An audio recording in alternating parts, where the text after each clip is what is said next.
की न्यूज, खबरों का सारथी। देशों की यात्रा के दूसरे चरण में ब्राजील पहुंचे पीएम। G20 शिखर सम्मेलन में लिया हिस्सा पीएम मोदी का। G20 में हुआ भव्य स्वागत। बीजेपी नेता संबित पात्रा ने राहुल गांधी पर बोला हमला। प्रेस कॉन्फ्रेंस कर बोला छोटा पोपट कांग्रेस करेगा चौपट। बाला साहब ने दिया था छोटा पोपट नाम। दिल्ली एनसीआर में प्रदूषण पर सुप्रीम कोर्ट का बड़ा आदेश। 12वीं तक स्कूल हो बंद। दिल्ली सरकार ने क्या किया बताएं। सरकारी दफ्तरों की टाइमिंग में बदलाव। यूएस में पकड़ा गया गैंगस्टर लॉरेंस का भाई अनमोल बिश्नोई। सलमान के घर फायरिंग केस से जुड़े हैं तार। कैलिफोर्निया में हिरासत में लिया गया अनमोल। यूपी की सभी 9 सीटों पर उपचुनाव के लिए थमा चुनाव प्रचार। सभी 9 सीटों पर 20 नवंबर को होगा मतदान। 23 नवंबर को आएंगे चुनाव के नतीजे। और झांसी मेडिकल कॉलेज अग्निकांड में पीड़ितों को मिला मुआवजा। 10 नवजात की मौत के बाद 2 और नवजातों की मौत। 9 परिजनों के खाते में भेजी गई 5 लाख रुपए की सहायता राशि। आप देख रहे हैं की न्यूज, खबरों का सारथी। नमस्कार, देश की बात में आपका स्वागत है। मैं हूं मनोज मानस। अहम रिपोर्ट से बुलेटिन की शुरुआत करेंगे। दिल्ली में प्रदूषण काफी खतरनाक स्तर पर पहुंच चुका है। आज के सीपीसीबी बुलेटिन के अनुसार दिल्ली का औसत 24 घंटे का AQI 493 है, जो कि इस सीजन का सबसे ज्यादा एयर क्वालिटी इंडेक्स है। दिल्ली के 36 में से 13 स्टेशनों पर AQI 499 या 500 है। इनमें दिल्ली के इंडिया गेट, द्वारका, सिरी फोर्ट, इंडिया गेट, पंजाबी बाग, नॉर्थ कैंपस, रोहिणी इलाके शामिल हैं। मौसम विभाग ने कल यानी 19 नवंबर को दिल्ली में घने से बहुत घने कोहरे का ऑरेंज अलर्ट भी जारी किया है। अगले 2 दिनों के लिए येलो अलर्ट भी जारी किया गया है। ये रिपोर्ट देखिए। दिल्ली की एयर क्वालिटी सोमवार को गंभीर प्लस श्रेणी में पहुंच गई। यहां AQI 484 दर्ज किया गया। प्रदूषण नियंत्रण के लिए सोमवार सुबह से शहर में ट्रकों के आने पर रोक और सार्वजनिक प्रोजेक्ट्स के कंस्ट्रक्शन पर प्रतिबंध जैसे सख्त उपाय लागू हो गए। घने स्मॉग की वजह से सुबह विजिबिलिटी बेहद कम थी। विजिबिलिटी कम होने से लोगों को आवाजाही में ज्यादा सावधानियां बरतनी पड़ रही थी। अभी तो फिर भी आप 400 बोल रहे हो, हमेशा यहाँ पे 700 से 800 पार होता है, बट फिर भी क्या करें, मैनेज करना पड़ता है। बहुत इफेक्ट होती है, हमें ऐसी छुट्टियां पड़ जाती हैं उसकी वजह से। तो अब वो घर पे भी मन नहीं लगता, तो मॉर्निंग वॉक के लिए आ जाता है या मॉर्निंग रनिंग के लिए आ जाते हैं, हल्का फुल्का करने के लिए एटलीस्ट थोड़ा। वी टेक प्रिकॉशंस लाइक जैसे कि जाके अभी गर्म पानी ले लेंगे, या तो फिर जो भी ये नेचुरल चीजें हैं ना, हर्ब्स वगैरह ले लेते हैं, उसी से कुछ हो सकता है। बाकी अपनी डाइट्स को अच्छा कर लेते हैं। प्रॉब्लम है जी, अभी तो सांस लेने में प्रॉब्लम हो रही है और आंखों में जलन सी लग रही है। अरे भाई, ड्यूटी का काम है तो ड्यूटी तो करना पड़ेगा ना। सर्दी की वजह से गीता कॉलोनी में झुग्गी बस्ती के कुछ लोगों को अलाव का सहारा लेते देखा गया। कि नवंबर का महीना एंड आने वाला है, ठंड बढ़ती जा रही है। हम लोगों का बचाव का सिर्फ एक यही साधन है कि आग जला लेते हैं, 4 भाई बैठ के अपना हाथ सेक लेते हैं, थोड़ी ठंड का आनंद ले लेते हैं। ठंड बढ़ गई है, आग जला रखी है, क्या यही साधन रहेगा बाबू? जी, ये इसी से तो जिएंगे, नहीं तो मर जाएंगे ठंड में बाबू। हाँ, तो कोई घर पर नहीं बनवाए सरकार ने? घर कहाँ से आएंगे बाबू, झुग्गी झोपड़ी में रहते हैं। सेंट्रल पॉल्यूशन कंट्रोल बोर्ड के समीर ऐप के मुताबिक आनंद विहार में AQI सुबह 490 के आसपास रहा। ये ऐप रियल टाइम डेटा देता है। विजिबिलिटी कम होने से कई ट्रेनें देरी से चल रही हैं। आनंद विहार रेलवे टर्मिनल पर यात्री ट्रेनें लेट होने से परेशान थे। यहाँ पे सभी लोग 11-12 घंटा परेशानियों का सामना कर रहे हैं। तो सरकार को इस बात से, रेल मंत्री साहब अश्विनी वैष्णव को भी इस बात पे ध्यान देना चाहिए कि जो भी यात्री है और इस दिक्कत का सामना कर रहा है, इसका जल्दी से जल्दी निवारण किया जाए, कुछ न कुछ समाधान निकाला जाए। अब ट्रेनें आप सोचिए सर कि ट्रेनें 4-4 घंटे 5-5 घंटे, ये तो काफी अंतराल हो जाता है सर। अगर 10-15 मिनट हो तो चल जाता है, लेकिन अगर 5-5 घंटे लेट हो रही तो फिर ये तो बहुत दयनीय स्थिति है। नई दिल्ली रेलवे स्टेशन पर भी यात्रियों ने ट्रेनों में देरी और पॉल्यूशन की वजह से परेशानियों की शिकायत की। यहाँ मेरे को आए हुए 1 घंटा हो गया। झेलम एक्सप्रेस से जाना है और तो कोई ट्रेन ही नहीं है, और आध घंटा लेट बताई जा रही है।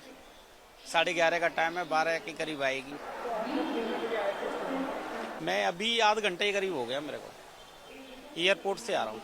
सांस लेने में तकलीफ है, थोड़ा सा यहाँ का माहौल है। हाँ, आँखों में जलन होता है, सांस लेने में तकलीफ होता है, थोड़ा वीकनेस टाइप का ज्यादा यहाँ लगता है, काम करने में भी ज्यादा थकावट लगता है। सुप्रीम कोर्ट ने 10वीं और 12वीं समेत सारे क्लास बंद करने का आदेश दिया है। दिल्ली सरकार ने पहले इन्हें छूट से बाहर रखा था। दिल्ली के एक स्कूल के प्रिंसिपल ने उम्मीद जताई है कि जल्द प्रदूषण कम होगा और स्कूलों में क्लास फिर से शुरू करने की इजाजत मिल जाएगी।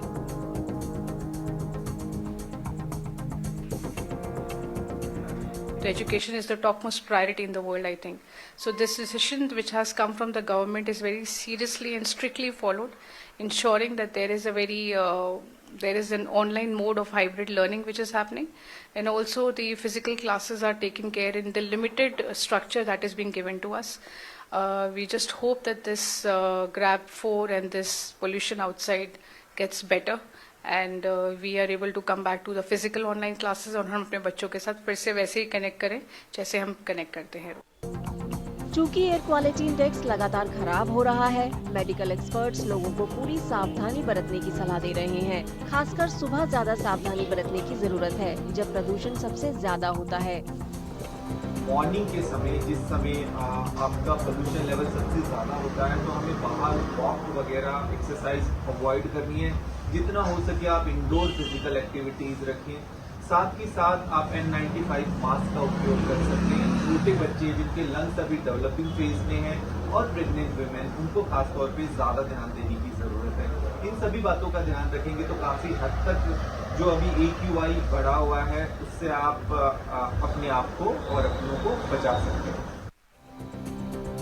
AQI 450 पार करने के साथ commission for air quality management ने दिल्ली NCR में graded response action plan stage 4 लागू करने का आदेश दिया है।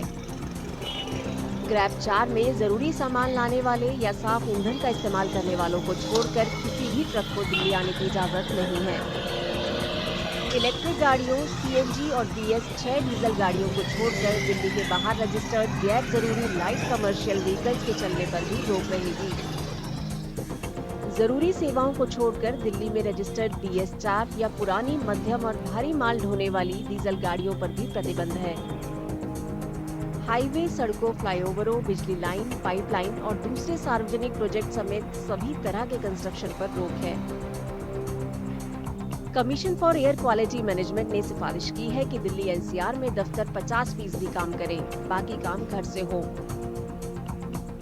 पर्यावरण कार्यकर्ताओं ने राष्ट्रीय राजधानी में ग्रैब 4 नियम लागू करने को सही बताया है, साथ ही इसे सख्ती से लागू करने की ताकीद की है। I would say that GRAP is imposed, but implemented is a doubt because we're seeing even the GRAP 3, there are huge number of violations coming from industry, from homes, construction, and citizens are writing everywhere. They're putting it there. So obviously, there is not much happening on those complaints. They are continuing. Some complaints are being complained. As citizens, we are on the ground trying to see this. 400 या उससे ज्यादा AQI गंभीर माना जाता है। इसका बीमारों के अलावा सेहतमंद लोगों पर भी बुरा असर पड़ता है।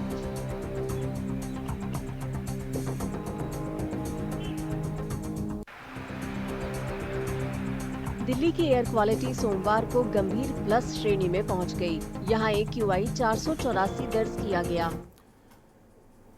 अब बढ़ेंगे अगली खबर की ओर। नजफगढ़ से विधायक कैलाश गहलोत सोमवार को भाजपा में शामिल हो गए। भाजपा मुख्यालय में कैलाश गहलोत को केंद्रीय मंत्री मनोहर लाल ने सदस्यता दिलाई है। वहीं इस दौरान दिल्ली भाजपा के कई वरिष्ठ नेता मौजूद रहे। इस दौरान कैलाश गहलोत ने कहा कि मैंने आज तक किसी के दबाव में कोई काम नहीं किया। जितनी भी ऐसी बातें मुझे सुनने में आ रही हैं कि मैंने CBI के दबाव में ऐसा काम किया या किसी और के दबाव में ये किया है, तो ये बिल्कुल गलत है।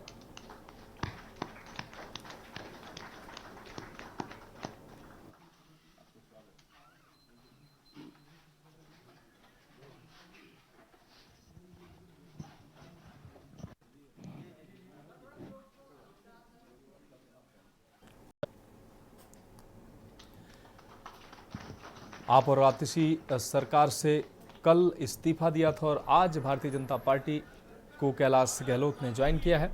आपको बता दें दिल्ली बीजेपी में शामिल हुए हैं कैलाश गहलोत और इस दौरान मुख्यमंत्री केजरीवाल को एक लेटर भी उन्होंने लिखा। उसमें साफ तौर पर तमाम आरोप लगाए गए हैं। कैलाश गहलोत ने कहा कि जिस तरीके से सरकार ने केंद्र से लड़ने में अपना समय बर्बाद किया,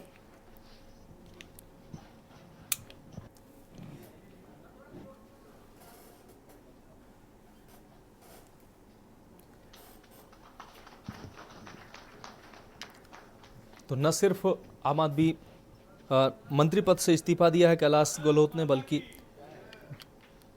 आम आदमी पार्टी की प्राथमिकी सदस्यता से कल इस्तीफा दिया और उसके बाद आज भारतीय जनता पार्टी का दामन कैलाश गहलोत ने थाम लिया। कई गंभीर आरोप पार्टी पर और अरविंद केजरीवाल पर लगाते हुए उन्होंने कहा कि अब आम आदमी पार्टी आम आदमी नहीं रह गई है, वो खास पार्टी बन गई है।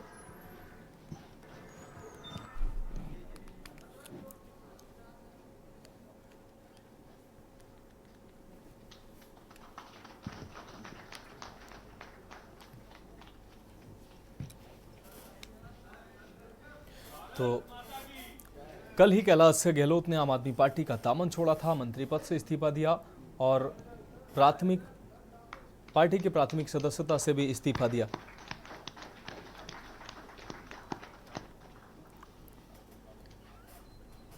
तो कैलाश गहलोत का पार्टी में स्वागत किया है। केंद्रीय मंत्री मनोहर लाल खट्टर इस दौरान मौजूद रहे। दिल्ली बीजेपी के प्रदेश अध्यक्ष के साथ तमाम बीजेपी के आला अधिकारी, आपको बता दें बीजेपी के आला नेता इस दौरान मौजूद रहे।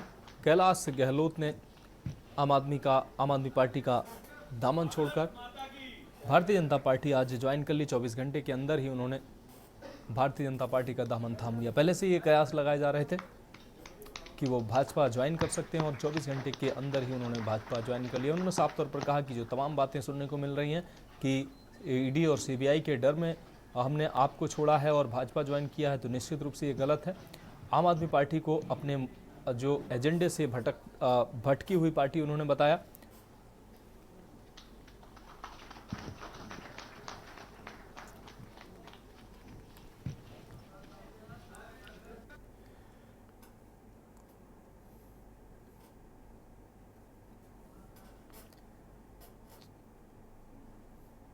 अब रुक करेंगे अगली खबर का। कांग्रेस नेता राहुल गांधी ने सोमवार को प्रधानमंत्री नरेंद्र मोदी के एक हैं तो शेफ हैं के नारे पर तीखा कटाक्ष किया है। उन पर महाराष्ट्र के लोगों के ऊपर बिजनेस टाइकून गौतम अडानी के हितों को प्राथमिकता देने का आरोप लगाया है। उनके इन आरोपों पर बीजेपी ने भी जोरदार पलटवार किया। भाजपा के राष्ट्रीय प्रवक्ता संबित पात्रा ने दिल्ली भाजपा मुख्यालय में एक प्रेस कॉन्फ्रेंस को संबोधित करते हुए कांग्रेस पार्टी और गांधी परिवार पर घपले घोटाले में शामिल रहने का आरोप लगाया। संबित पात्रा ने राहुल गांधी के मुंबई में किए गए प्रेस कॉन्फ्रेंस को निचले स्तर का बताया। उन्होंने कहा कि कांग्रेस जैसी तथाकथित राष्ट्रीय पार्टी के द्वारा एक तिजोरी के इर्द गिर्द ड्रामेबाजी करना शोभा नहीं देता है। भाजपा प्रवक्ता ने शिवसेना के संस्थापक दिवंगत बाला साहब ठाकरे का जिक्र करते हुए कहा कि बाला साहब ठाकरे ने राहुल गांधी को छोटा पोपट कहा था।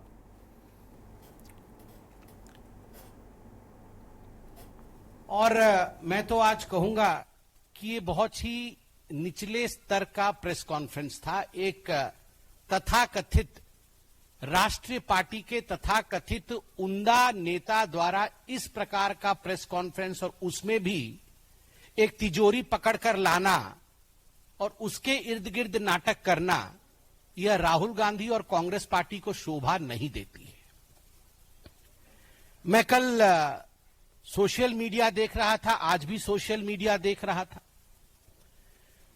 हम सबके बहुत निकट आदरणीय बाला साहेब ठाकरे, उनके एक इंटरव्यू को हम देख रहे थे, जिसमें बाला साहेब ठाकरे ने जब राहुल गांधी के विषय में पूछा गया तो बाला साहेब ठाकरे झुंझला गए। उन्होंने कहा, अरे वो छोटा पोपट के बारे में मत पूछो, छोटा पोपट है, वो पोपट है।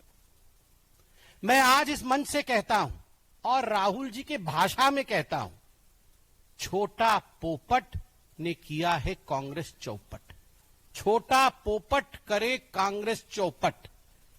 इस छोटे पोपट ने, जिसका नाम राहुल गांधी है, मैं तो आपसे भी कहूंगा कि आप देखिएगा आज के बाद राहुल गांधी का नाम छोटा पोपट पड़ने वाला है। और ये नामांकन कोई हमने नहीं किया है।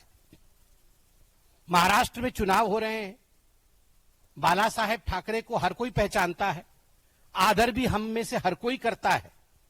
बाला साहेब ठाकरे ने राहुल गांधी का नाम छोटा पोपट रखा है और यह नाम आज महाराष्ट्र के हर बच्चे के जुबान पे होगा कि छोटा पोपट करे पार्टी चौपट। और इस छोटे पोपट के प्रेस कॉन्फ्रेंस को हमने आज देखा है। इस छोटे पोपट के लिए मैं कहूंगा कि जाकी रही भावना जैसी, जाकी रही भावना जैसी, वो समझे सेफ का अर्थ तैसी। सेफ के दो अर्थ होते हैं, मगर जिसकी जैसी भावना है सेफ का अर्थ उसको वैसा ही समझ आएगा। सेफ का अर्थ सुरक्षा भी होता है, सुरक्षित रखना भी होता है। कैसे भारतवर्षियों को, भारत के नागरिकों को घुसपैठियों से सुरक्षित रखा जाए, समझने वाले सेफ का सही अर्थ समझते हैं। सुरक्षा प्रदान करना, सुरक्षित रहना। हमारे राष्ट्राध्यक्ष नड्डा जी ने भी सेफ के अर्थ को बताया है। और सेफ का दूसरा अर्थ तिजोरी भी होता है, जाकी रही भावना जैसी। जो तिजोरी में सेंध मारते हैं वंशों से, दादा परदादा, दादी, पापा, मम्मी, सबने मिलके जो सेंध मारने का काम किया है, तो स्वाभाविक रूप से जब आप सेफ बोलेंगे तो आपको तिजोरी ही दिखेगा। तो तिजोरी में सेंध मारने वालों ने सेफ का अर्थ तिजोरी समझा, इसमें गलती किसी की नहीं है। ये गलती उस खानदान की है जिन्होंने बार बार हिंदुस्तान की तिजोरी में सेंध मारने का काम किया है, जिन्होंने बार बार घोटालों पे घोटाले करके हिंदुस्तान को लूटने का काम किया है। चाहे नेशनल हेराल्ड का केस हो, नेशनल हेराल्ड केस में 5,000 करोड़ रुपए का घोटाला, 2G केस में 1,46,000 करोड़ का घोटाला, एंट्रिक्स देवास स्कैम में 1,000 करोड़ का घोटाला, कोल स्कैम में 10 लाख करोड़ से भी अधिक का घोटाला और अगस्ता वेस्टलैंड में 3,600 करोड़ का घोटाला। ये सब तिजोरी के अंदर इसके धनराशि बंद है। तिजोरी के अंदर गांधी परिवार द्वारा लूटा हुआ पैसा बंद और मां बेटे एक्यूज नंबर 1 और एक्यूज नंबर 2 आज बेल पर बाहर है। उन्होंने पोस्टर दिखाया है तो हम भी पीछे नहीं रहेंगे। ये असली पोस्टर तो ये है। क्या है तिजोरी के अंदर? ये मोटा माल जो गांधी परिवार ने लूटा है वो है तिजोरी के अंदर, और तिजोरी के बाहर ये एक्यूज नंबर 1 और एक्यूज नंबर 2 दोनों बेल पे बाहर हैं। और दूसरा पोस्टर है छोटा पोपट कर दी अपनी पार्टी चौपट, और ये छोटा पोपट नामांकन बाला साहेब ठाकरे द्वारा किया गया है। बाला साहेब ठाकरे द्वारा ये नामांकन किया गया है। महाराष्ट्र का बच्चा बच्चा, भारतवर्ष का हर कोई बाला साहेब ठाकरे जी का सम्मान करता है। ये नया नामांकन है जो कल सोशल मीडिया में हमने देखा है। छोटा पोपट करे पार्टी चौपट, और ये दोनों बेल पे बाहर हैं। अब बढ़ेंगे अगली खबर की ओर। खबर पटियाला से, जहां देवीगढ़ गांव में आज भागवत कथा और 51 कुंडलीय यज्ञ का आयोजन किया गया। इसकी कलश यात्रा निकाली गई। कलश यात्रा में शामिल कलशों को आयोजन स्थल पर स्थापित करते हुए यज्ञ के लिए मंत्रोच्चारण कर विधि विधान से अग्नि प्रज्वलित की गई। इस धार्मिक समागम के लिए पिछले करीब 1 माह से तैयारियां की जा रही थी। महंत राजराजेश्वरी ने बताया कि सर्व कल्याण को लेकर भागवत कथा व यज्ञ आयोजित किया जा रहा है, जिससे समूचे क्षेत्र में खुशहाली आएगी। आपको सभी लोगों को अपनी तरफ से हार्दिक शुभकामनाएं देता हूं। और ये शिव शक्ति महायज्ञ देश की सुख शांति के लिए किया जा रहा है। इस यज्ञ में पूरे देश में सुख शांति जाएगी, और जो सनातन धर्म का एक मुख्य रूप है वो यज्ञ है, और यज्ञ ही जीवन है, जीवन ही यज्ञ है। इसलिए इस यज्ञ में यज्ञ करने से पूरे देश में सुख शांति जाती है, और इसमें से अनेक तरह की शक्तियाँ निकलकर देश को सुख शांति प्रदान करती हैं। आज का जो समागम में क्या क्या प्रोग्राम है? आज 1108 कलशों की शुभ यात्रा होगी और यज्ञ प्रारंभ हो जाएगा। इस यज्ञ में अग्नि भी मंथन के द्वारा प्रकट होगी, न कि माचिस से। तो आज अग्नि मंथन के द्वारा इसमें अग्नि प्रकट होगी, और ये हमारे देश की सुख शांति के लिए किया जा रहा है। रुक करेंगे अगली खबर का। खबर मोगा से है, जहां कार बाइक की टक्कर से बाइक सवार एक युवक की मौत हो गई, जबकि दूसरा घायल हो गया। मृतक के चाचा के अनुसार मृतक युवक दोस्त के साथ सामान लेने गया था। सामान लेकर वापस लौटते समय रास्ते में कार के चपेट में आने से मौके पर ही उसकी मौत हो गई, जबकि दूसरा युवक गंभीर रूप से घायल हो गया।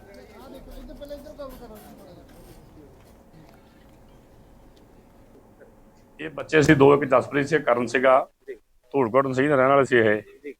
ਇਹ ਬੰਦੇਰੇ ਸਾਈਡ ਤੋਂ ਆ ਰਹੇ ਸੀਗੇ, ਇਧਰੋਂ ਪਿੰਡ ਵਾਲੇ ਪਾਸੋਂ ਗੱਡੀ ਜਾ ਰਹੀ ਸੀ ਧੂੜਕੋਟ ਵਾਲੇ ਪਾਸੋਂ। ਉਹ ਐਕਸੀਡੈਂਟ ਹੋ ਗਿਆ ਤੇ ਇੱਕ ਬੱਚੇ ਦੀ ਮੌਤ ਹੋ ਗਈ ਹੈ ਜਸਪ੍ਰੀਤ ਦੀ, ਇੱਕ ਕਹਿੰਦੇ ਵੀ ਜ਼ਖਮੀ ਹੋਇਆ ਹੈ। ਉਹ ਹਸਪਤਾਲ ਦਾਖਲ ਹੋਇਆ, ਉਹ ਦੇਖਦੇ ਵੀ ਅੱਗੇ ਵੀ ਕਿੱਥੇ ਦਾਖਲਾ, ਉਹ ਪਤਾ ਕਰਦੇ ਆ ਜਾ ਕੇ ਅਸੀਂ। ਤੇ ਜੋ ਵੀ ਹੋਇਆ ਮੰਨ ਲਓ ਜਿਸ ਹਿਸਾਬ ਨਾਲ ਬਿਆਨ ਲਿਖਾਉਣਗੇ ਉਹਨਾਂ ਦੇ ਘਰ ਦੇ, ਉਸ ਹਿਸਾਬ ਨਾਲ ਅਸੀਂ ਕਾਰਵਾਈ ਕਰ ਦਿਆਂਗੇ। ਦੇ ਕਾਰਨ ਬੱਚੇ ਦੁੱਧ ਲੈਣ ਚੱਲੇ ਸੀ ਇੱਥੋਂ, ਮੋਟਰਸਾਈਕਲ ਸੀਗੇ, ਇਹ ਸਾਡੇ ਪਿੰਡ ਦੀ ਗੱਡੀ ਸੀਗੀ, ਤਾਂ ਚੱਲੇ ਨੇ ਐਕਸੀਡੈਂਟ ਹੋ ਗਿਆ। ਕਿੰਨੀ ਕੁ ਉਮਰ ਸੀ ਮੁੰਡਿਆਂ ਦੀ? ਮੁੰਡੇ ਦੀ 15 ਸਾਲ ਦੀ ਉਮਰ ਸੀਗੀ। ਇਕੱਲਾ ਹੀ ਸੀ ਮੁੰਡਾ? ਇਹ ਦੋ ਬ੍ਰਦਰ ਆਈ। ਕਿਹੜਾ ਪਿੰਡ ਹੈ ਜੀ? ਧੂੜਕੋਰਨ ਸਿੰਘ ਜੀ। ਫੇਟ ਮਾਰ ਕੇ ਜੀ ਨਾ? ਹਾਂ ਫੇਟ ਮਾਰ ਗਈ ਜੀ। ਗੱਡੀ ਕਿੱਧਰੋਂ ਆ ਰਹੀ ਸੀ, ਕਿੰਨੀ ਕੁ ਸਪੀਡ ਲੱਗ ਰਹੀ ਸੀ? ਇਹ ਜਦੋਂ ਆਏ ਆ ਸਰ, ਆਏ ਡੈਡ ਬਾਡੀ ਮਿਲੀ ਸਾਨੂੰ, ਗੱਡੀ ਉਹ ਪਿੱਛੇ ਖੜੀ ਆ। ਸਾਨੂੰ ਇਹ ਕਨਫਰਮ ਨਹੀਂ ਹੋ ਰਿਹਾ ਵੀ ਕਿਵੇਂ ਇਧਰੋਂ ਆਉਂਦੇ ਸੀਗੇ ਜਾਂਦੇ ਸੀ। फिलहाल देश की बात में वक्त एक ब्रेक का है, जल्द हाजिर होंगे। आप देख रहे हैं के न्यूज। ब्रेक के बाद देश की बात में एक बार फिर से आपका स्वागत है। बढ़ेंगे अगली खबर की ओर। किसान संगठनों के दो बड़े मोर्चों ने ऐलान किया है कि वो 6 दिसंबर को दिल्ली कूच करेंगे और इस दौरान सरकार के खिलाफ सशक्त विरोध प्रदर्शन किया जाएगा। मोर्चे के नेताओं का कहना है कि सरकार ने उनकी समस्याओं का समाधान नहीं किया है और वार्ता में कोई प्रगति नहीं हुई, जिसके बाद उन्हें यह कठोर कदम उठाने को मजबूर होना पड़ा है। देखिए, अब 6 दिसंबर को शंभू बॉर्डर से दिल्ली कूच करेंगे, एक बड़ा ऐलान। ठीक है, जगजीत सिंह डल्लेवाल जी ने बोला कि वो 26 नवंबर को अमर अनशन पर बैठेंगे और उसी दिन से दूसरा बड़ा ऐलान है कि जितने भी भाजपा के कोई भी लीडर हो पंजाब में, पूरे थ्रू आउट पूरे पंजाब में, जहां जहां पर भी जाएंगे उनको काले झंडे दिखाएंगे, उनसे सवाल जवाब करेंगे।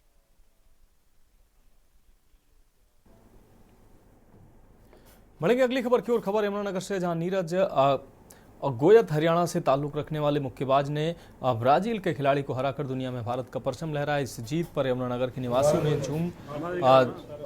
झूमकर खुशी मनाई। वहीं भाजपा नेता सतपाल सिंह रूजी ने लोगों का मुंह मीठा कराकर नीरज को शुभकामनाएं दी।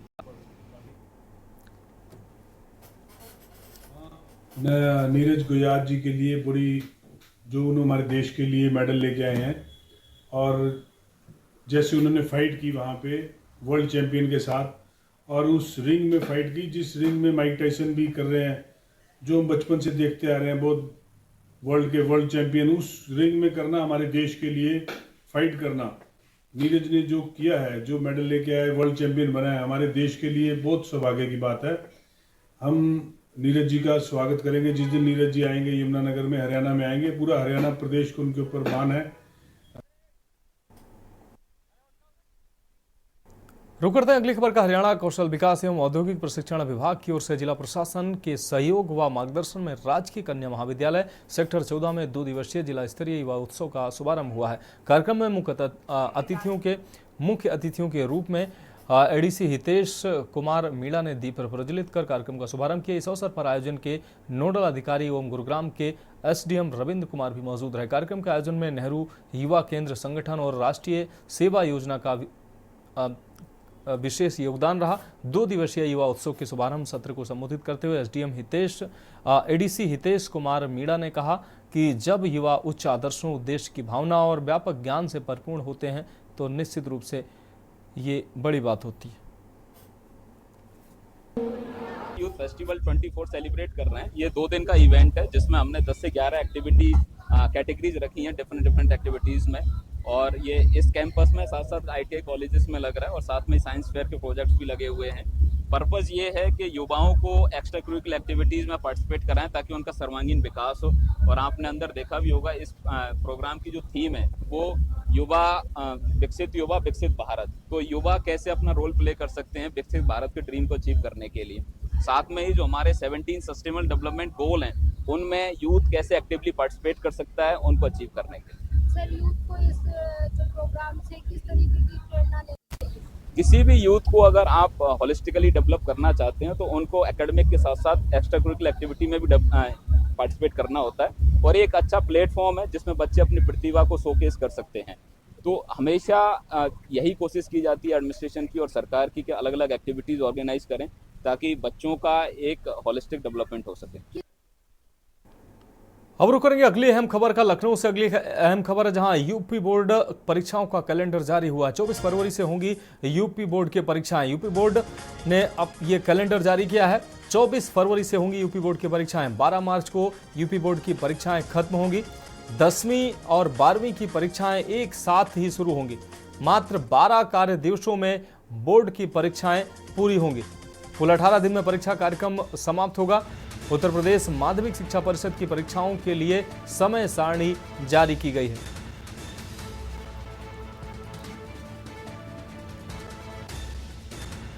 तो कुल 18 दिन में परीक्षा कार्यक्रम समाप्त होगा। आपको बता दें 12 कार्य दिवसों में परीक्षा संपन्न कराई जाएगी। उत्तर प्रदेश माध्यमिक शिक्षा परिषद ने परीक्षा की तिथियों की घोषणा की है। परीक्षाओं के लिए समय सारणी जारी की गई है। तो लखनऊ से अहम खबर, यूपी बोर्ड परीक्षाओं का कैलेंडर जारी हुआ है।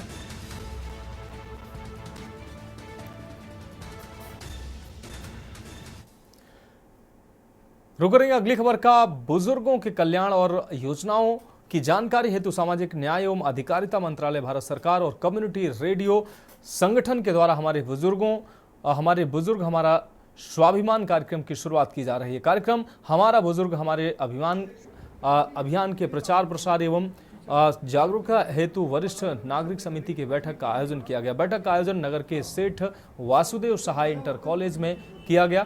बैठक का आयोजन वरिष्ठ नागरिक समिति कन्नौज और वॉइस ऑफ कन्नौज सामुदायिक रेडियो स्टेशन के संयुक्त तत्वाधान में किया गया। बैठक के आरंभ में परिचय सत्र की शुरुआत हुई। आपको बता दें, औपचारिक शुरुआत करते हुए बैठक में वरिष्ठ नागरिक समिति के अध्यक्ष इस्मा रचित अग्निहोत्री ने बैठक के उद्देश्यों पर प्रकाश डाला। इसके साथ ही जनपद में वरिष्ठ नागरिकों की स्थिति, उनकी समस्याओं और निदान में होने वाली देरी को लेकर भी चिंता जाहिर की गई, जिसको लेकर उपस्थित वरिष्ठ नागरिकों ने सहमति जाहिर की। कार्यक्रम हमारे बुजुर्ग हमारा स्वाभिमान के बारे में बताते हुए वॉइस ऑफ कन्नौज सामुदायिक रेडियो स्टेशन के संस्थापक मनीष वाजपेयी ने कार्यक्रम के बारे में विस्तार से बताया और इसके साथ ही वर्तमान में वरिष्ठ नागरिकों की क्या स्थिति है, सरकार के द्वारा चलाए जा रहे वरिष्ठ नागरिकों को लाभान्वित करने वाली योजनाओं के बारे में जानकारी प्राप्त की। जमीनी हकीकत को जानने के लिए एक बेस लाइन सर्वेक्षण भी वरिष्ठ नागरिकों के बीच में कराया गया। वरिष्ठ नागरिक समिति के कोषाध्यक्ष शकील अहमद सिद्दीकी ने आगामी 23 नवंबर को होने वाले शुभारंभ कार्यक्रम के बारे में उपस्थित वरिष्ठ जनों को अवगत कराया।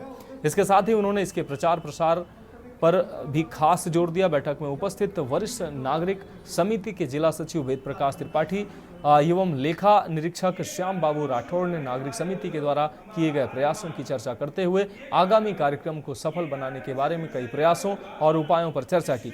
बैठक में उपस्थित सदस्यों ने अनौपचारिक रूप से आपस में वार्ता करते हुए ऐसे कार्यक्रम की आवश्यकता पर जोर दिया।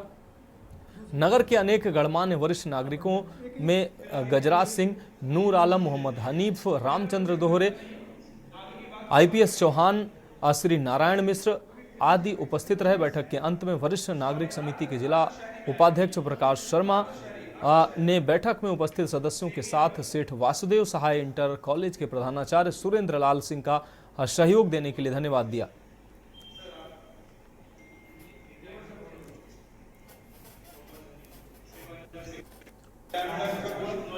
तो हमारे बुजुर्ग हमारा अभिमान कार्यक्रम का सफल आयोजन किया गया। हमारे बुजुर्ग हमारा अभिमान कार्यक्रम का ये आयोजन वरिष्ठ नागरिक समिति की इसमें बैठक आयोजित हुई। अब बढ़ते हैं अगली खबर की ओर। नोएडा के बहलोलपुर गांव में 3 मंजिला एक बिल्डिंग ढह गई। बिल्डिंग गिरने से मौके पर भगदड़ की स्थिति बन गई। इस घटना में 2 लोगों को बाहर निकाला गया। फिलहाल पुलिस टीम और अन्य सहायता दल मौके पर पहुंचा और लोगों का रेस्क्यू करने की तैयारी की गई। सभी लोग इमारत का मलबा हटाने में जुटे हुए हैं। बताया जा रहा है कि बिल्डिंग के पास ही नींव खोदी जा रही थी। मामला सेक्टर 63 थाना क्षेत्र का है। पुलिस अधिकारी ने बताया कि 18 नवंबर को सेक्टर 63 थाना क्षेत्र के हनुमान मंदिर के पास बहलोलपुर गांव में खाली प्लॉट की नींव खोदी जा रही थी।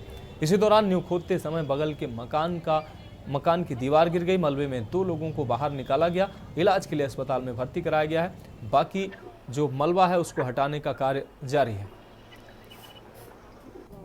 थाना सेक्टर 63 के अंतर्गत बैलूलपुर गांव में हनुमान मंदिर के पास एक बिल्डिंग में काम चल रहा था नींव में काम चलने की वजह से जो उसके बगल वाली सिंगल स्टोरी की एक का मकान था वह गिर गया और उसमें 2 लोगों को पुलिस के द्वारा सफलतापूर्वक रेस्क्यू किया जा चुका है। एक व्यक्ति के अंदर होने की संभावना है जिनको भी हम लोग सफलतापूर्वक रेस्क्यू करेंगे। अब बढ़ेंगे अगली खबर की ओर। फतेहगढ़ पुलिस ने सोमवार को एक सराहनीय कार्य करते हुए पुलिस लाइन में 100 से अधिक लोगों को उनके गुम हुए मोबाइल लौटाए। इन मोबाइलों को cyber surveillance cell police team की मदद से जब्त किया गया है, जिनकी कीमत करीब 22 लाख रुपए बताई जा रही है। जनता के पुलिस पर भरोसे को मजबूती देते हुए फतेहगढ़ पुलिस का जनता को ये तोहफा दिया गया है। जिन खोए हुए मोबाइलों की लोग उम्मीद छोड़ चुके थे, जब वह मोबाइल फोन उन्हें मिले तो उनकी खुशी का ठिकाना नहीं रहा।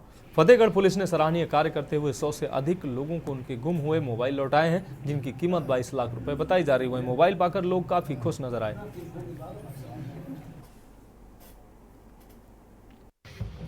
देखिए, जनपद फर्रुखाबाद के मोबाइल रिकवरी टीम के द्वारा आज 101 स्मार्टफोन बरामद करके, जिनकी कीमत तकरीबन मार्केट वैल्यू करीब 22 लाख रुपए की है, उनके जो बोनाफाइड ओनर्स हैं उनको आइडेंटिफाई करके उनको आज वापस किया जा रहा है। इसमें से कुछ फ़ोन 6 महीने पहले गुमशुदा हुए थे और एप्लीकेशंस हमारे पास आते रहती हैं, जिस पर हमारी टीम लगातार लगी रहती है। जहाँ जहाँ से भी फ़ोन बरामद होते हैं उनको रिकवर करके आज उनके मालिकों को, जो उनके ओरिजिनल मालिक हैं, उनको वापस किया जा रहा है। और इस कार्य के लिए मोबाइल रिकवरी टीम को बड़ी तरफ से 5,000 रुपये का नगद इनाम दिए जाने की। सर, कुल कितने मोबाइल हैं? ये कुल 101 मोबाइल हैं, जो डिफरेंट ब्रांड्स मोबाइल हैं, वो सारे स्मार्टफोन हैं।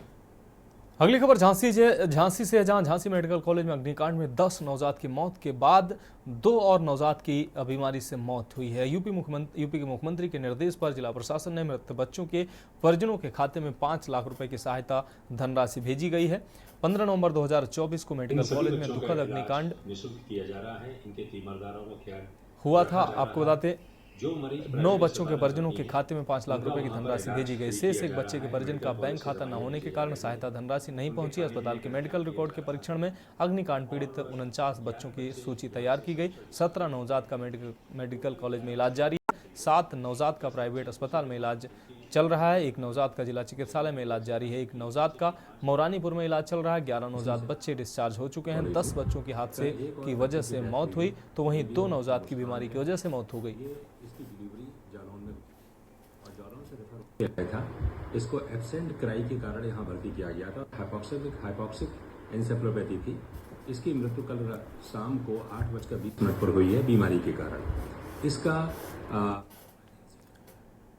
बढ़ेंगे अगली खबर की ओर। फतेहगढ़ स्थित कलेक्ट्रेट सभागार में जिलाधिकारी डॉक्टर बीके सिंह की अध्यक्षता में 23 नवंबर से शुरू हो रहे शुगर मिल कायमगंज के पेराई सत्र की तैयारियों की समीक्षा बैठक आयोजित की गई है। बैठक में जिलाधिकारी चीनी मिल प्रबंधन समिति के सभापति डॉक्टर बीके सिंह द्वारा मिल के प्रधान प्रबंधक कुलदीप सिंह को निर्देशित किया गया है कि मिल पूरे पेराई सत्र में नियमित रूप से चले, कोई ब्रेकडाउन न हो, मिल के अंदर साफ सफाई की उचित व्यवस्था की जाए, कर्मचारियों को समय से वेतन मिले। बैठक के दौरान जिलाधिकारी डॉक्टर बीके सिंह ने जिला गन्ना अधिकारी सुधीर कुमार गुप्ता को गन्ना विकास द्वारा पूरे साल किए गए कार्यों का विवरण उपलब्ध कराने के निर्देश दिए हैं। इस अवसर पर जिला गन्ना अधिकारी सुधीर कुमार गुप्ता द्वारा जिलाधिकारी को चीनी मिल वाली सड़क खराब होने के कारण गन्ना लदी ट्रैक्टर, ट्रॉली व बैलगाड़ी आदि पलटने की आशंका को लेकर उक्त सड़क को सही करवाने का अनुरोध करने पर जिलाधिकारी ने पीडब्ल्यूडी के अधीक्षण अभियंता को तत्काल ही पैचिंग कराकर सड़क को गड्ढा मुक्त कराने के निर्देश दिए गए। बैठक के दौरान जिलाधिकारी डॉक्टर बीके सिंह, जिला गन्ना अधिकारी सुधीर कुमार गुप्ता, चीनी मिल के प्रबंधक कुलदीप सिंह, मुख्य लेखाकार Mewalal Pasi, chief engineer Narendra Kumar, chief chemist Vivek Chandra आदि मौजूद रहे। अगली खबर कानपुर से है, जहां थाना गुजैनी क्षेत्र अंतर्गत बैंक चौराहे के पास अनियंत्रित कार एक घर में जा घुसी। इस दौरान एक बच्चे की मौत हो गई, जबकि दूसरा बच्चा गंभीर रूप से घायल हो गया। अनियंत्रित कार की गति इतनी तेज थी कि कार घर का मेन गेट और दीवार तोड़कर अंदर जा घुसी। इस दौरान कार के एयरबैग तक खुल गए। जानकारी के अनुसार घर के अंदर गेट के पास खेल रहे 2 बच्चे कार की चपेट में आए, जिनमें एक बच्चे की मौके पर ही मौत हो गई जबकि दूसरा बच्चा गंभीर रूप से घायल हो गया। क्षेत्रीय लोगों के अनुसार कार सवार नशे की हालत में कार चला रहा था और कार से शराब की बोतलें भी बरामद हुई। इस घटना के बाद क्षेत्र में दहशत का माहौल बन गया।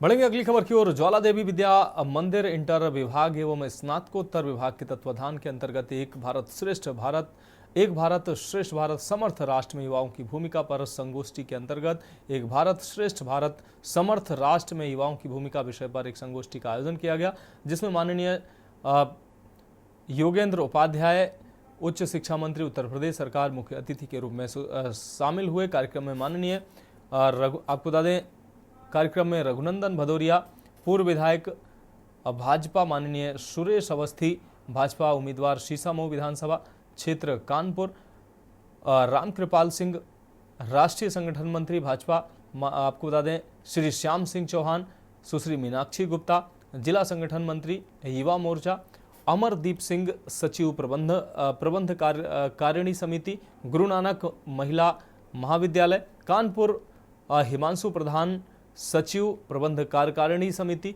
ज्वाला देवी विद्या मंदिर इंटर कॉलेज इंटर व स्नातकोत्तर महाविद्यालय, रोहित सह सचिव प्रबंध कार्यकारिणी समिति ज्वाला देवी विद्या मंदिर व स्नातकोत्तर महाविद्यालय ने अपने विचार व्यक्त किए। कार्यक्रम का शुभारंभ अतिथियों द्वारा दीप प्रज्वलन के साथ किया गया।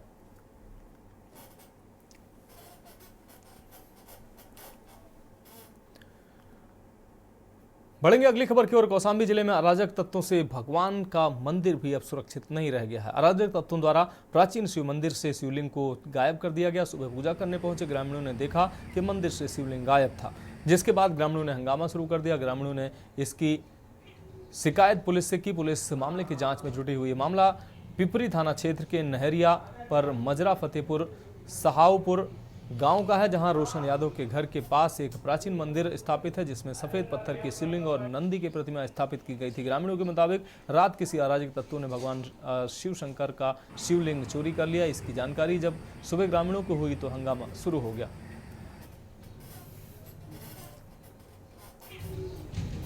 मामला यह है कि सुबह पार उठे, जब देखे तो मंदिर में मूर्ति नहीं है, शिवलिंग अकेली एकदम धरी हुई है।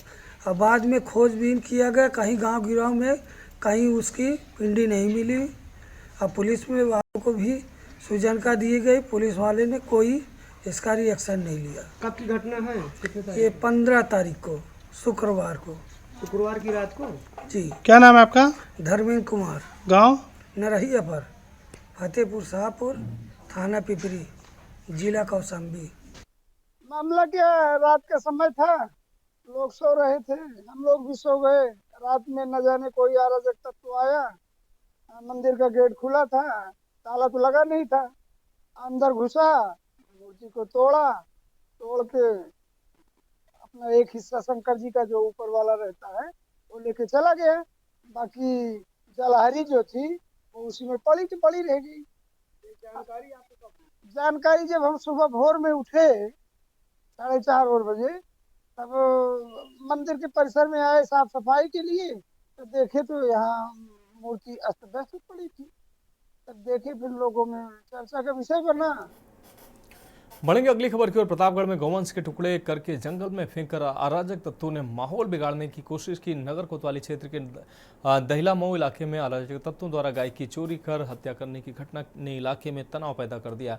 रात के अंधेरे में खूंटे से गाय को खोलकर ले जाया गया और उसके टुकड़े जंगल में फेंक दिए गए। घटना की जानकारी मिलते ही पुलिस मौके पर पहुंची। पुलिस मामले की जाँच पड़ताल कर रही। घर के बाहर से गाय चोरी करने पर गुस्साए लोगों का हंगामा देखने को मिला। खूंटे में बंधी गाय को खोलकर जंगल में ले जाकर अराजक तत्वों ने गोकशी की।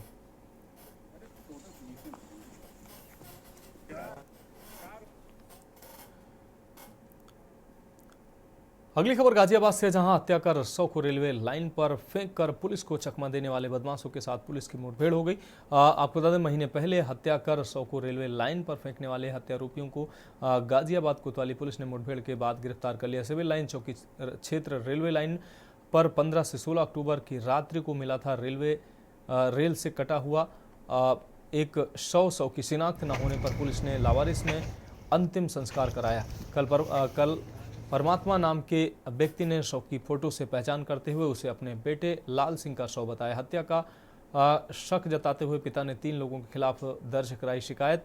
पुलिस ने आरोपियों की गिरफ्तारी के प्रयास शुरू करने पर बदमाशों ने पुलिस टीम पर फायरिंग कर दी। जवाबी कार्रवाई में पुलिस ने बदमाशों के पैर में गोली मारी और उन बदमाशों को गिरफ्तार कर लिया।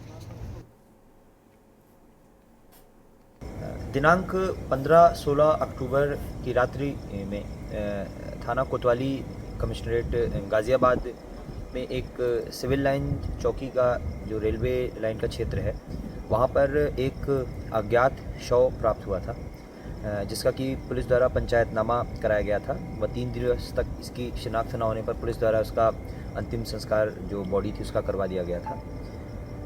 कल 16 नवंबर की रात्रि में परमात्मा नाम के एक व्यक्ति द्वारा फ़ोटो के आधार पर उस शव की शिनाख्त अपने बेटे लाल सिंह के रूप में की गई और उनके द्वारा एक तहरीर भी थाने पर प्रदान की गई, जिसमें उन्होंने बताया कि उन्हें शक है कि 3 लोगों द्वारा उनके पुत्र की हत्या कर दी गई है और उसके पश्चात वह शव रेलवे लाइन पर डाला गया था।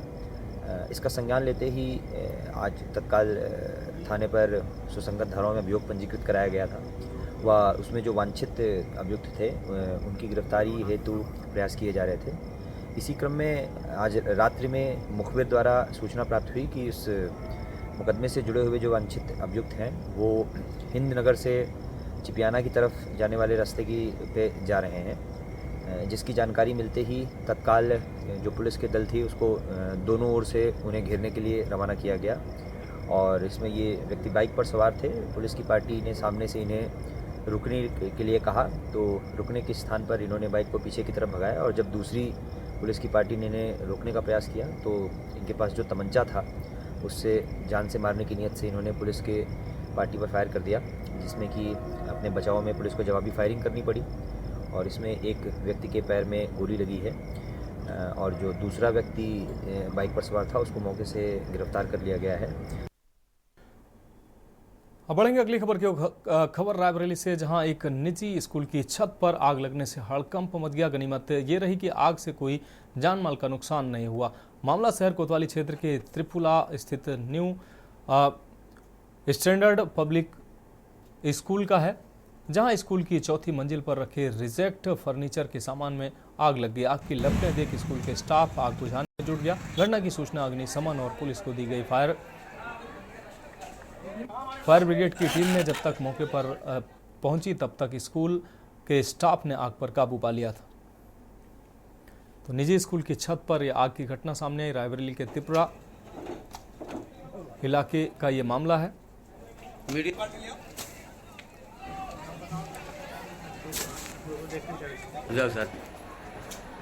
देखिए, आग लगने की सूचना प्राप्त होते ही फायर सर्विस के एक फायर टेंडर और मैं स्वयं घटनास्थल पर पहुंचे।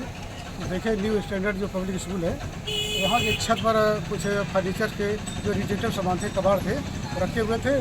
कतिपय कारणों से उसमें आग लगी थी। अब क्या स्थिति है? नहीं, आग पूरी हम लोग पहुँचने पहले ये लोग बुझा चुके थे।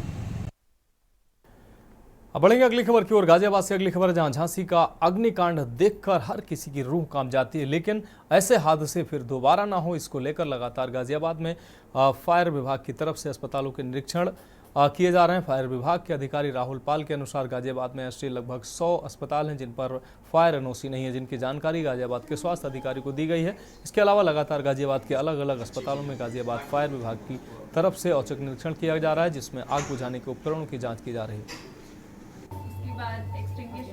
और देखिए, फायर सर्विस हेडक्वार्टर के द्वारा समय समय पे विभिन्न स्कीमों में हम लोग हॉस्पिटल चेक करते हैं, जिसमें लास्ट अभियान जो हमने चलाया था उसमें लगभग 350 अस्पताल हमने चेक किए थे, जिसमें 250 या 260 के आसपास ऐसे अस्पताल हैं जिनमें मानकों के अनुरूप व्यवस्था पाई गई है। बाकी जो अस्पताल थे उनमें मानकों के अनुरूप व्यवस्था नहीं थी। सभी को नोटिस निर्गत किया गया, साथ ही सीएमओ साहब को पत्राचार करके अवगत कराया गया है उसमें मानकों के अनुरूप व्यवस्था सुनिश्चित करवाने के लिए।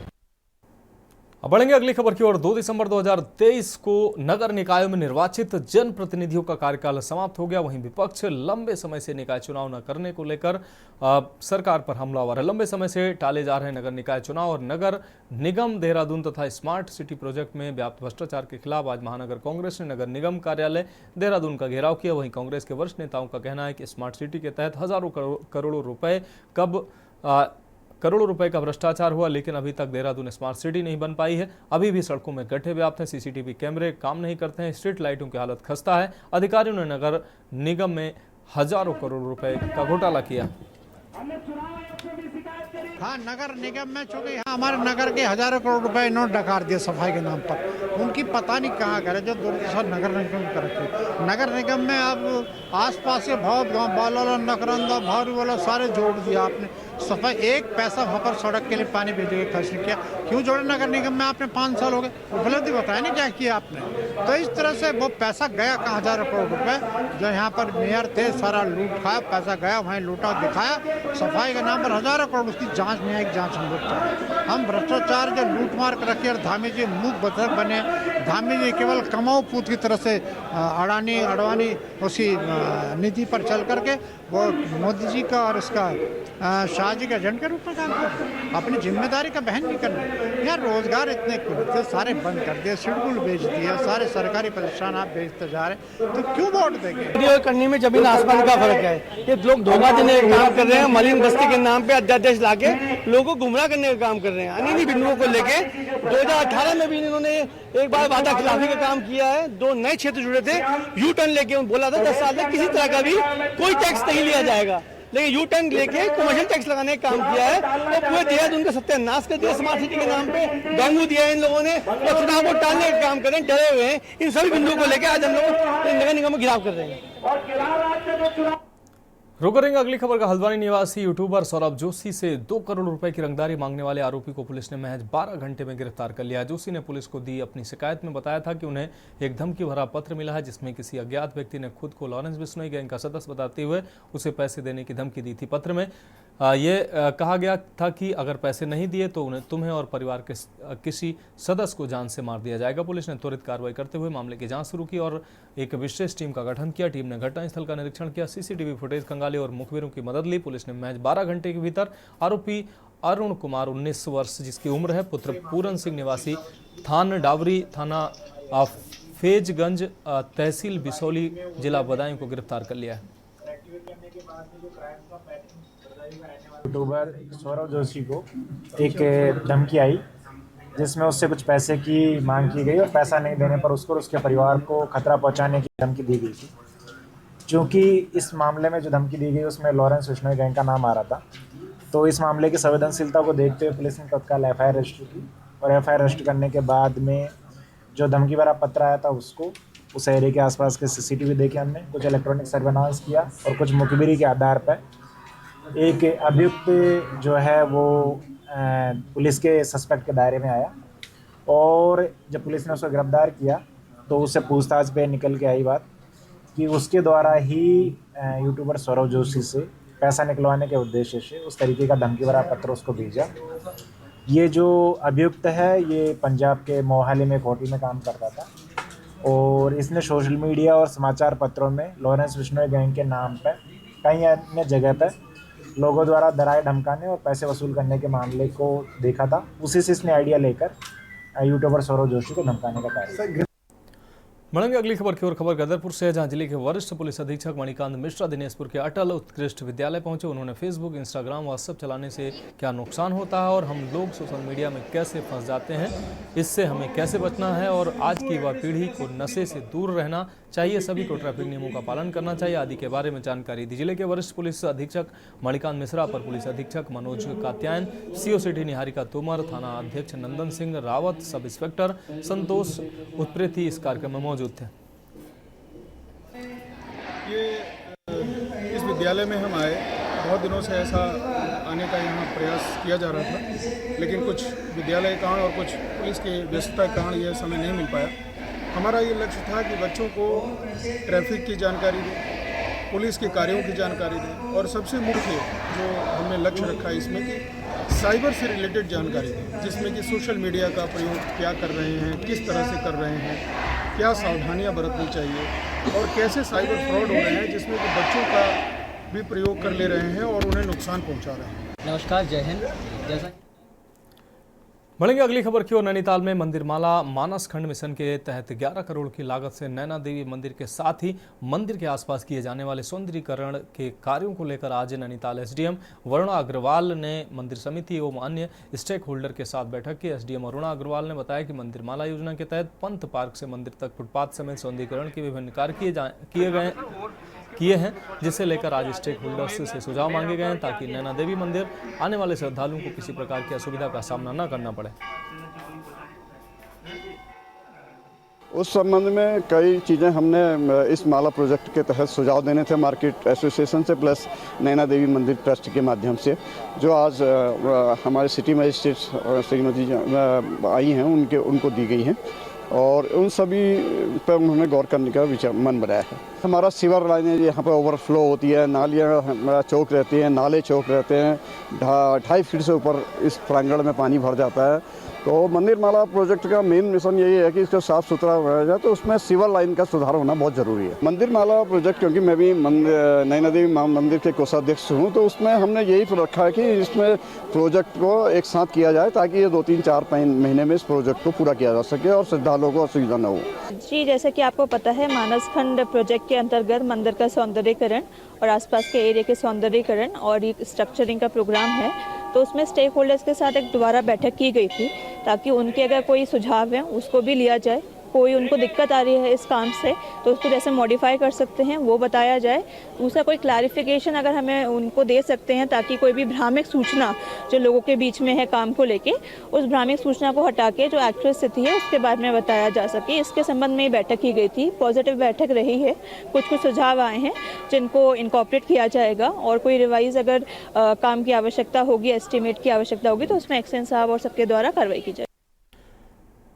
फिलहाल देश की बात में मेरे साथ अभी के लिए इतना ही। मुझे दीजिए इजाजत और आप देखते रहिए के न्यूज़ इंडिया।